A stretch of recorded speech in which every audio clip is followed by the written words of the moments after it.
When I tell people we invest in self-storage, I usually get one of two reactions. The first is a raised eyebrow. That's a real investment? Yes.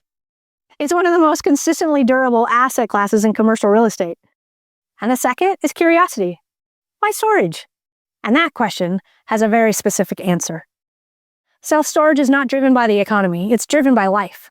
And life keeps happening regardless of what the market does. Most real estate demand goes up when the economy is strong and softens when conditions get harder. People upgrade their apartments in good times and pull back in difficult ones.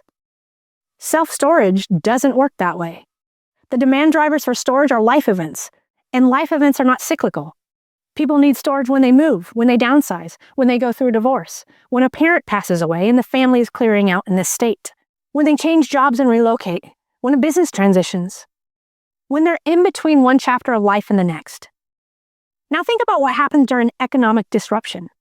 Divorce rates rise, job losses create relocations, people consolidate households, estates get settled faster, businesses downsize their footprints. The same events that create economic stress also create storage demand. The National Association of Real Estate Investment Trusts has reported that self-storage demand is often considered recession-resistant, precisely because demand drivers exist in both strong and weak economic environments. Some analysts describe self-storage as counter-cyclical, meaning demand can actually increase during periods of economic disruption rather than falling with it. Self-storage is also one of the most operationally efficient asset classes in real estate.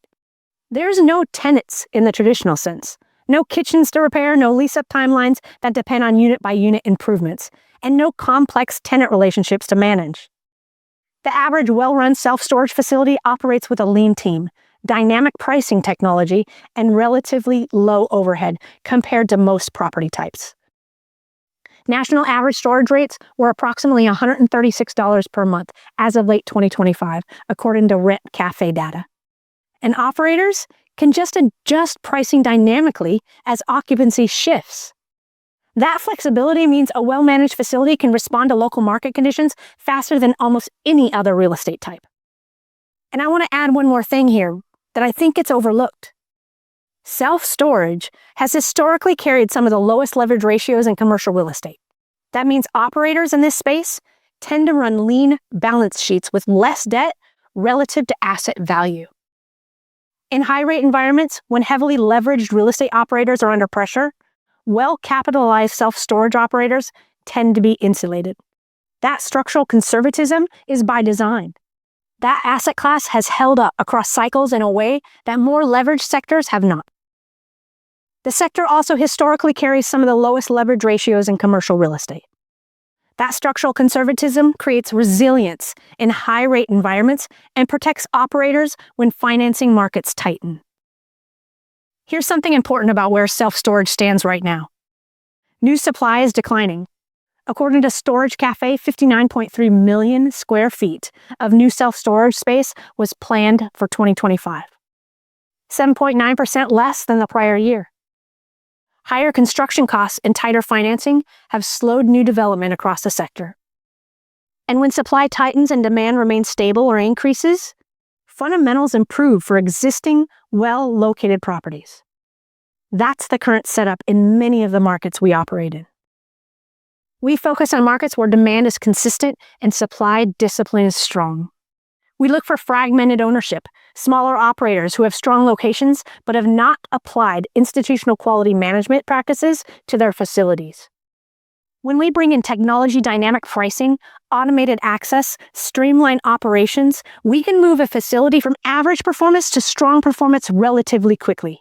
And unlike apartment renovations, you're not managing tenant displacement or complex multi-year construction timelines. The result is an asset class that generates consistent cash flow, requires less management intensity than multifamily, and has a demand driver that exists independent of what the economy is doing. Self-storage is not what most people picture when they think about where their investment is at work. But once you understand that demand is driven by life events rather than the economy, and that life events often increase during difficult periods rather than slow down, it becomes one of the most logical pieces of a needs-based portfolio. It passes our necessity test.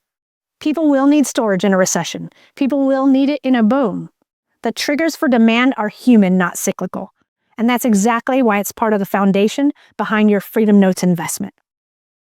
In our next video, we talk about build-to-rent housing and why America has become a nation of long-term renters. Go to chatwithfreedom.com to learn more about what is behind your investment and how we think about each asset class. I hope this was helpful, and I hope we have the opportunity to work together.